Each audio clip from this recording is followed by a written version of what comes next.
श्री सरस्वती नमः, श्री कृष्णाय नमः, श्री गणेशाय नमः। देखिए, आज आपको श्रीमद् भागवत महापुराण के 10वें स्कंद का 72वां अध्याय श्रवण कराता हूँ। आप प्रेम से मन लगाकर श्रवण कीजिए। जरासंध की विजय लखी कृष्ण 72 अंक भीमसेन को सेन दे करवाए द्वे फंक।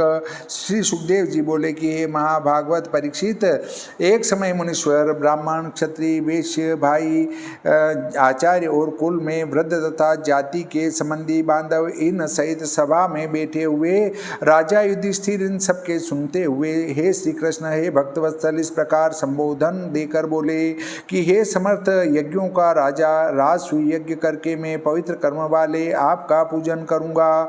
इस कारण आप इस कार्य को सिद्ध करो।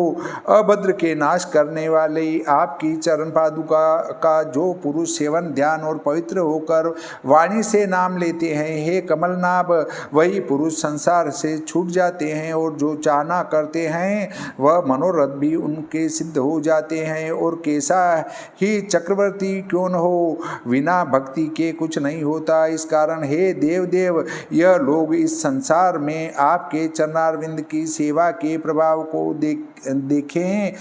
हे समर्थ, कितने ही कुरु व संजय वंशी लोग जो कि कर्मादिकों को प्रधान मानकर आपकी भक्ति को उत्तम नहीं समझते, उनका अज्ञान दूर करने को जो आपका भजन करते हैं और जो नहीं करते, उन दोनों की स्थिति दिखाओ।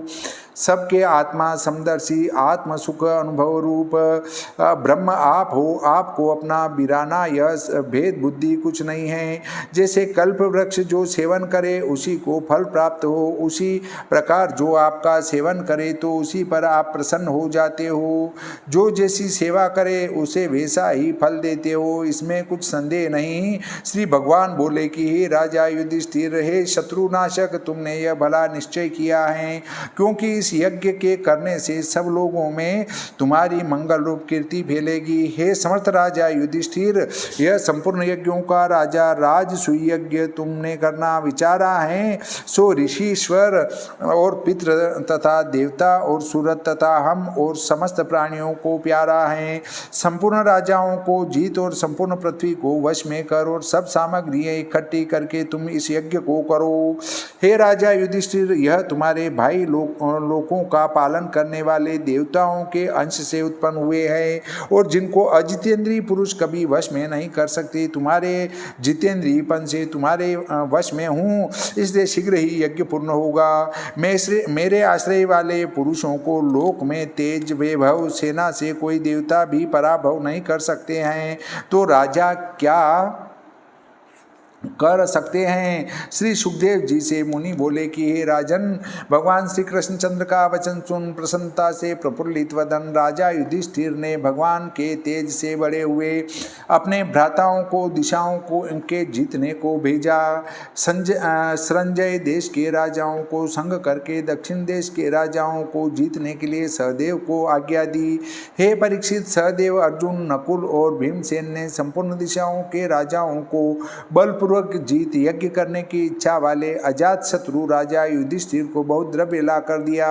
सब दिशाओं के राजा तो जीते गए, परंतु पूर्व दिशा का राजा जरासंध जीतने में नहीं आया। इस बात को श्रवण कर अत्यंत चिंता को प्राप्त हुए। राजा युधिष्ठिर से जो उपाय उद्धव जी ने श्री कृष्ण को बताया था, वही उपाय श्री कृष्णचंद्र ने कहा।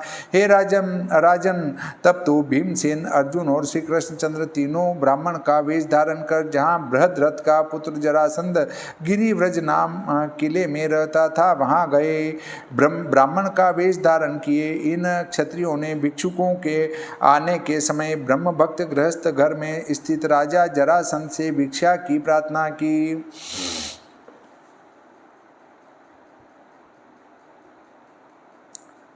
कि हे राजा जरासंध, हम बहुत दूर से अतिथि आए हैं, सो तुम जानो और जिस वस्तु की हम चाहना करते हैं वह वस्तु हमको दो जिसमें तुम्हारा कल्याण होगा। शंका उत्पन्न होती है। श्री कृष्ण ने ब्राह्मण का रूप धारण कर जरासंध से कहा कि हे राजन, तुम्हारा कल्याण होगा। फिर उसी समय में युद्ध कर कुछ दिन पीछे अमंगल रूप मरण को क्यों प्राप्त हुआ? जब भगवान ने अपने मुख से मंगल होना कहा, फिर वह 1 महीने भी जीता न रहा। यह कैसा मंगल है? उत्तर है कि शूरवीर योद्धा युद्ध में मरने को अशुभ और अमंगल नहीं समझते, युद्ध में मरण को ही अपना बड़ा कल्याण मानते हैं। इसलिए श्री कृष्ण के वाक्य के प्रमाण से युद्ध में मरण रूप कल्याण जरासंध को प्राप्त हो गया। सहनशील पुरुष क्या नहीं कर सकते हैं और देवताओं को कौन वस्तु देने योग्य नहीं है? समदर्शियों का कौन दूसरा शत्रु है? इसलिए नाम लेने से क्या प्रयोजन? जो मांगे सो दो। साधुओं से गाने योग्य नित्य यश को जो पुरुष अनित्य देह से आप समर्थ होकर नहीं करे, वह पुरुष निंदा और शोच करने योग्य है। राजा हरिश्चंद्र तथा रंतिदेव और मुद्गल ऋषि, राजा शिबी तथा बलि आदि अनेक महात्मा अनित्य देह से ध्रुव यश को प्राप्त हुए। श्री सुखदेव जी बोले कि हे राजा परीक्षित, जरासंध कर्कश बोलना और स्वरूप तथा धनुष के प्रत्यंचा के गड्ढे के चिन्ह वाले पहुँचों को देखकर यह क्षत्रियों में नीच हैं। यह जानकर द्रौपदी के स्वयंवर में मैंने पहले देखे हैं, यह विचार करने लगा। यद्यपि ये क्षत्रियों में नीच हैं, परंतु तो भी ब्राह्मणों का वेश धारण किया है, इसलिए अधेय अपनी आत्मा भी यदि यह मांगे तो इनको भिक्षा दूंगा। मतलब जैसे ही उनने भिक्षा मांगी कि हम जो चाहते हैं वो हमें मिले, तो उनको देखा उसने जरासंध ने, और देखा कि ये ब्राह्मण तो नहीं लग रहे हैं, धनुष की प्रत्यंचा खींचने वाली इनकी उंगलियां लग रही हैं, इस प्रकार का इनका स्वरूप है। ये कोई मतलब निम्न श्रेणी के कोई क्षत्रिय ही हो सकते हैं, ब्राह्मण तो नहीं हैं, परंतु फिर भी ये ब्राह्मण बनकर आए हैं, इसलिए इनको भिक्षा अवश्य दूंगा, चाहे ये मेरे प्राण ही क्यों न मांग ले। विष्णु भगवान ने ब्राह्मण का स्वरूप वामन अवतार में धर दैत्यराज बलि का ऐश्वर्य भ्रष्ट किया, परंतु उसकी निर्मल कीर्ति पृथ्वी पर अब तक श्रवण गोचर होती है। देवराज इंद्र की शोभा हरने के लिए ब्राह्मण का रूप धर के आए हुए विष्णु भगवान को यद्यपि जानता भी था कि मेरे छलने के लिए आए हैं, और शुक्राचार्य ने मने भी किया, परंतु तो भी दैत्यों के राजा बलि ने वामन जी को पृथ्वी का दान दिया। एक दिन तो अवश्य ही यह देह पतित होगा, फिर जीवित ही क्षत्रिय के देह से ब्राह्मण के लिए निर्मल यश को न करें तो इस देह से प्रयोजन ही क्या है। इस प्रकार निश्चय करके उदार बुद्धि जरासंध श्री कृष्ण, अर्जुन और भीमसेन से कहने लगा कि हे ब्राह्मणों, जो तुम्हारी इच्छा हो सो वर मांगो। तब श्री कृष्णचंद्र फिर पक्की करते हैं कि हे राजन, हम जो मांगेंगे सो दोगे। तब जरासंध बोला कि बारंबार क्यों कहते हो? यदि आपको मेरे सिर की भी आवश्यकता होगी तो वह भी काट कर समर्पण कर दूंगा।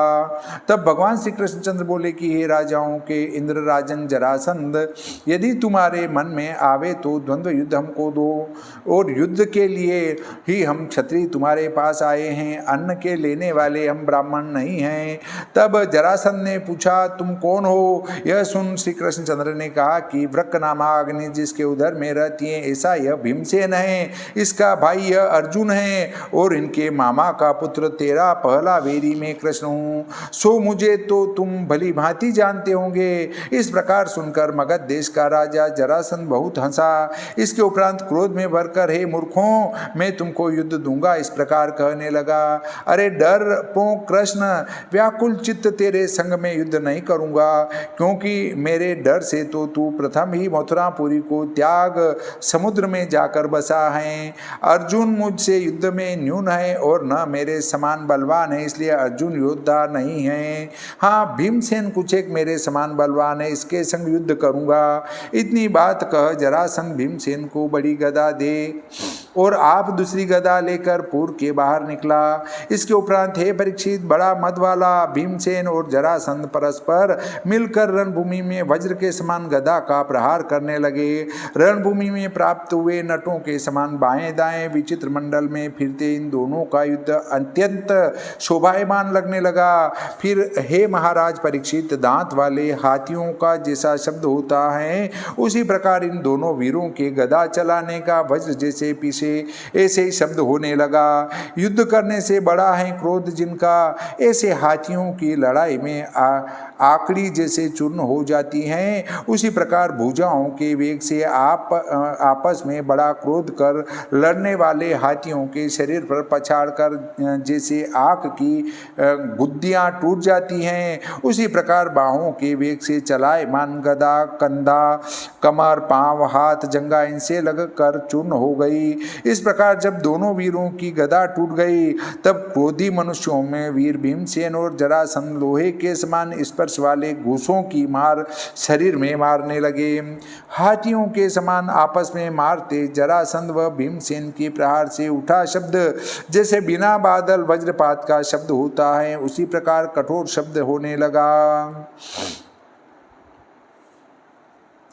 हे राजा परीक्षित, नहीं घटा है बल जिनका और बराबर है दांव पेच बल प्रभाव जिनका, इसी प्रकार घूसों की मार से भीमसेन और जरासंध का बराबर युद्ध होने लगा। हे राजन परीक्षित, इस प्रकार दिन में तो युद्ध करे और रात को मित्र के समान एक स्थान पर रहे। ऐसे जरासंध और भीमसेन दोनों वीरों को युद्ध करते 27 दिन बीत गए। हे राजा परीक्षित, एक समय मामा के पुत्र श्री कृष्णचंद्र से भीमसेन ने कहा कि हे माधव, युद्ध में जरासंध को मैं नहीं जीत सकता। यह बात भीमसेन की सुनकर जरासंध का 2 भाग होकर जन्म हुआ है और उन 2 खंडों को जरा नाम राक्षसी ने जोड़ दिया है, इस कारण यह 2 खंड होने से ही मरेगा।